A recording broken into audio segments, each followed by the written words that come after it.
Hey, hello friends! Do you ever feel like you're just not good enough, doubting your abilities and always fearing that you'll be found out? If so, you're likely dealing with imposter syndrome. Stick around and in this video I'll share with you one perspective and 4 powerful tips how you can overcome this syndrome and move forward with confidence. So imposter syndrome is this thought feeling pattern which makes us doubt our abilities, always fearing that we'll be exposed as someone unqualified, not believing the praise that others give us, and even thinking that the success that we attained is due to pure luck.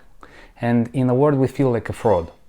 And the thought pattern in our mind is always like, who am I to say this? Who am I to do that? It usually is found in people with higher than average intelligence, because intelligent people tend to have high expectations for themselves and usually unrealistically high standards. And the problem with imposter syndrome is that it stops so many of us from leaving the comfort of learning and planning and moving into the fire of doing.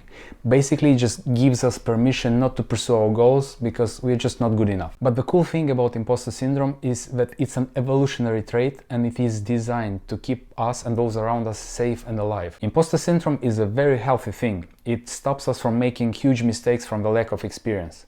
Imagine a super high level of confidence with just some theoretical knowledge and no skills. Not good, it's a recipe for disaster. And as Warren Buffett said, I'd rather work with someone who has an IQ of 130 but believes he's 120 than with someone who has a 150 but believes he's 170.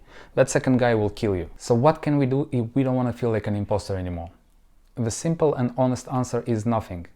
If you feel like an imposter, it's almost certain because you are one at this specific moment in time. And let us be clear that imposter syndrome is not a lifetime diagnosis of some kind of mental illness. It's just a phase of you moving from being bad at something to getting better at it. And the feeling is not there to stop you, it's just to keep you safe. It's just a discomfort that lets you know that you're not very good yet, which is okay. All you have to do is to put in reps and be okay with being far from perfect. So cheer up, all is well. The cure is just the awareness. The awareness that being an imposter is great. That means you are doing something, and usually it means you are doing something meaningful, because otherwise you wouldn't stress about it. The better you become at something, the more the imposter fades away. And the more proof there is that you are good at something, the less of an imposter remains.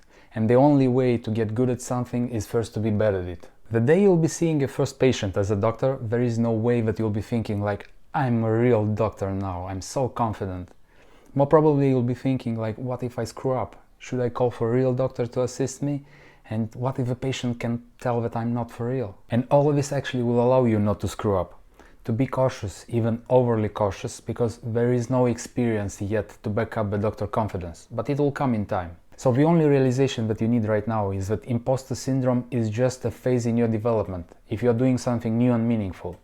And it's not bad, it's just uncomfortable and it's there for your own good. And knowing this might already be enough for you to move along, but if you want to diminish the emotional pull that the imposter phase has on you, try out these 4 tips. Tip number 1. Stop comparing yourself with others. Just stop.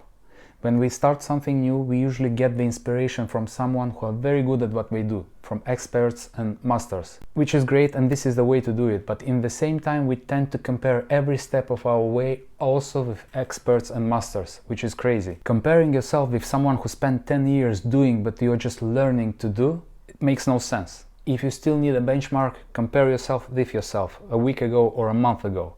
Appreciate the progress and move on. And try to have some fun with the process. Tip number 2. Forget about perfection. There is no such thing. To get better at something, you have to do it a lot. And not to do a single repetition because it's not perfect, once again, makes no sense.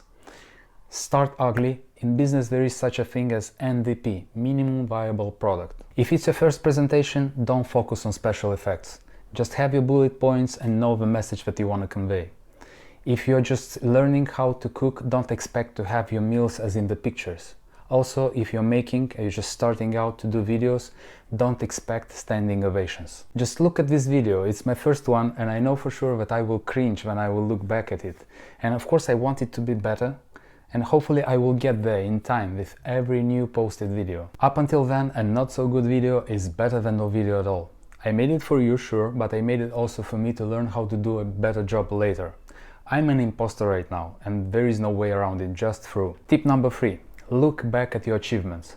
Stop and acknowledge how many things you have already achieved. Usually we are very harsh on ourselves and we don't track, so we don't remember how many things we have already managed to do up to now. Just take 10 minutes and write down what are some of the good things that you managed to achieve in the past year. Maybe some books that you read, or the time that you spent with your loved ones, or some finished projects, or the situations that you handled well. It doesn't have to be grandiose, just some normal human deeds. All of this will bring you perspective and you will see that you are actually quite awesome, because you are.